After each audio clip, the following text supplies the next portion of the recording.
Hello, dear students. Today we are going to learn about a poem of 9th standard, Unit 2, 2.4. Please listen. Please लिसन म्हणजे कृपया ऐका. अतिशय सुंदर छान अशी ही पोएम आहे.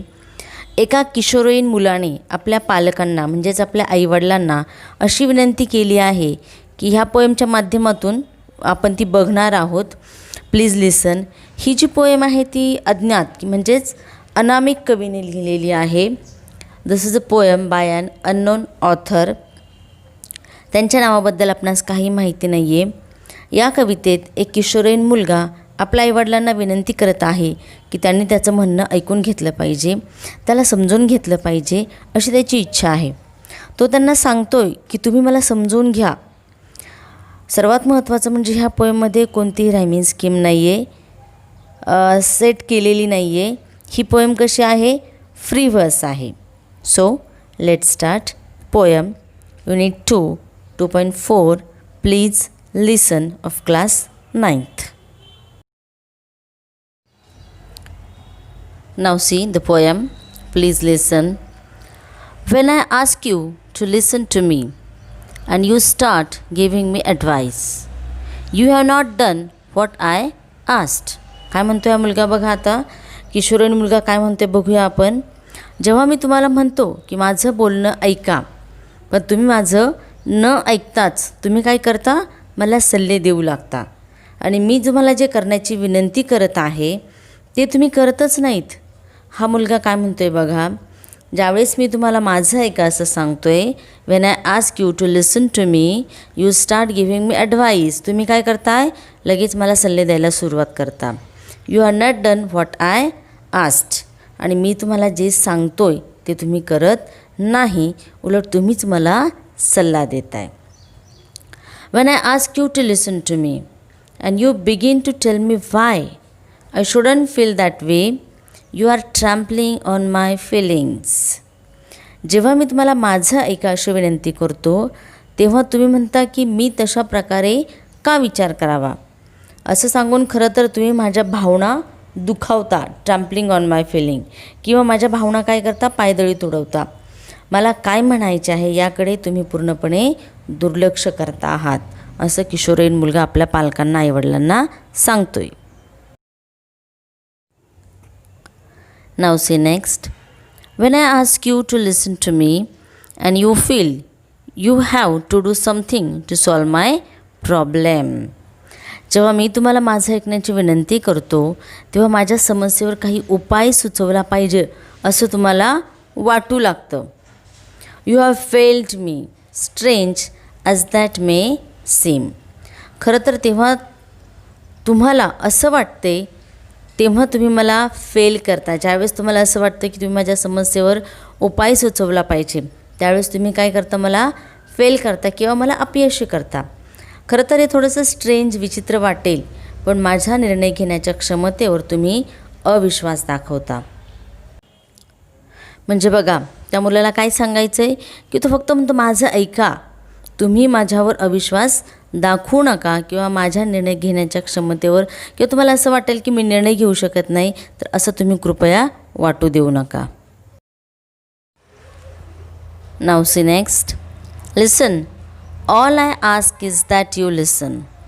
Don't talk or do, just hear me. काय म्हणतोय तो, ऐका, कृपया माझे ऐकून घ्या, एवढीच माझी अपेक्षा आहे. फक्त तुम्ही काय करा की माझं म्हणणं ऐकून घ्या, मला काही सांगू नका, फक्त मी काय सांगणार आहे तेवढं ऐका. Advice is cheap. 20 cents will get you both Dear Abby and Billy Graham in the same newspaper. Now see 20 cents will get. This is a reference to the columns in newspaper where people write about their problems and the columnist offers advice. म्हणजे काय म्हणतोय तो बघा, सल्ले देणं खूप सहज आणि कसं आहे, हे सगळं सोपं आहे. Advice is cheap. सल्ला देणं खूप सोपं आहे. 20 पैशामध्ये तुम्हाला पेपरमध्ये सल्ला मिळू शकतो किंवा तुम्ही ते फॉलो करू शकतात. बघा, बऱ्याचशा वर्तमानपत्रांमध्ये न्यूजपेपर्समध्ये वाचकांच्या समस्यांविषयी कॉलम्स असतात किंवा लेख असतात किंवा त्या ठिकाणी प्रश्न विचारण्यासाठी सांगितलेले असतात. काही वाचक प्रश्न विचारतात आणि त्या न्यूजपेपरमधले जे तज्ज्ञ आहेत किंवा त्या विषयातले जे तज्ज्ञ आहेत त्या तज्ज्ञांकडनं तुम्ही तिथे सल्ला घेऊ शकता. त्यामुळे तो काय सांगतो आहे, advice is very cheap and I can do for myself. I am not helpless. तुम्ही जे मला सल्ले देत आहे ते मी पेपरच्या साह्याने सहज मिळवू शकतो. तो काय सांगतो आहे, and I can do for myself. I am not helpless. May be discouraged and faltering but not helpless. म्हणजे तुम्ही मला जे सल्ले देत आहे ते मी सहज न्यूजपेपरच्या साह्याने मिळवू शकतो. मी असहाय्य नाही आहे, हेल्पलेस नाही आहे. भलेही मी थोडासा निराश असेल, डिस्करेज असेल किंवा साशंक असेल, पण मी अजिबात असहाय्य नाही आहे. पोएट काय सांगतो या ठिकाणावरनं, की तो समस्येतून स्वतःला बाहेर काढण्या इतपत सक्षम नक्कीच आहे, हेल्पलेस नाही. When you do something for me that I can and need to do for myself, you contribute to my fear and inadequacy. बघा काय सांगतोय मुलगा, जेव्हा तुम्ही माझ्यासाठी काही काम करता जे खरं तर मी स्वतःसाठी केलं पाहिजे. When you can do something for me that I can and need to do for myself, ते काम काय आहे जे मी स्वतःसाठी केलं पाहिजे. अशा गोष्टी तुम्ही माझ्यासाठी करत आहात.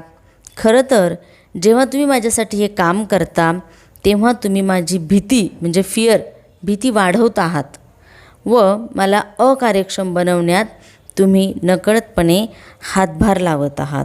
You contribute to my fear and inadequacy. त्यामुळे तो म्हणतो आहे की माझ्यावर तुम्ही विश्वास ठेवा, मला माझं काम करू द्या.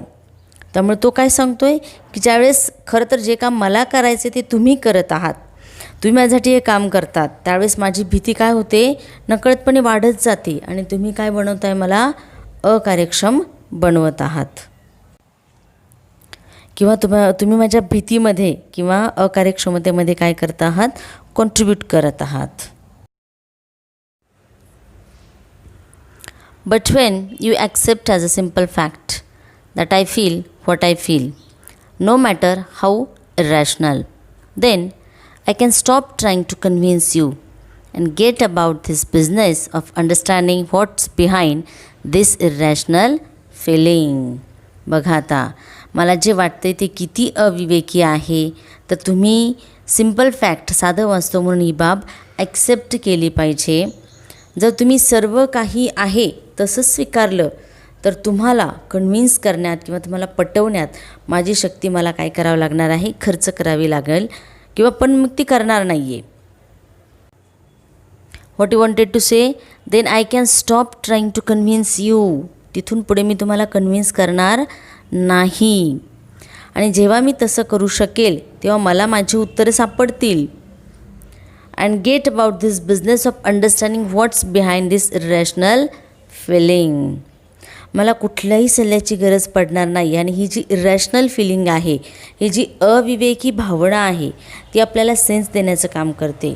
जेव्हा आपण त्याला समजावून घेतो, त्यामागची काय कारणं आहेत ती आपण समजून घेतो, त्यावेळेस अविवेकी भावना का होती याचा अर्थ आपल्याला समजायला लागतो.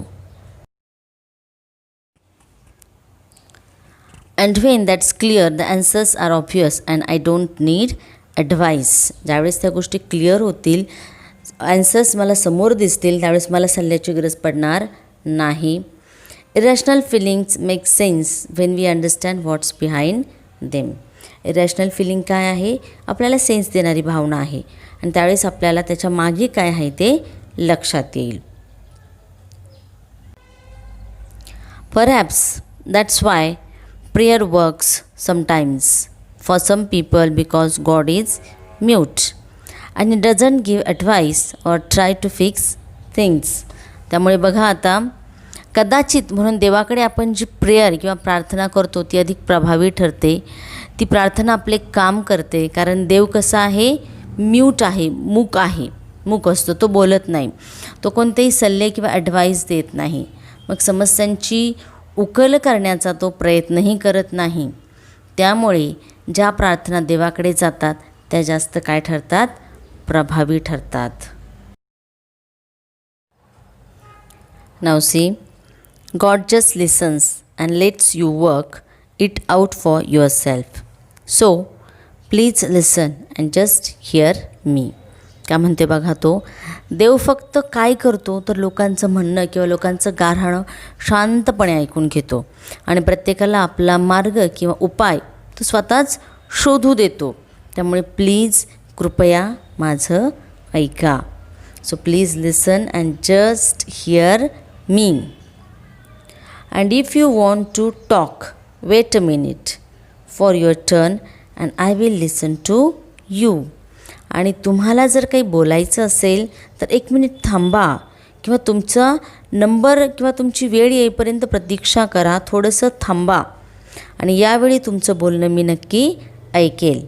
अशा प्रकारची खूपच सुंदर अशी ही कविता आहे व किशोरीन मुलांचं भावविश्व उलगडणारी आहे.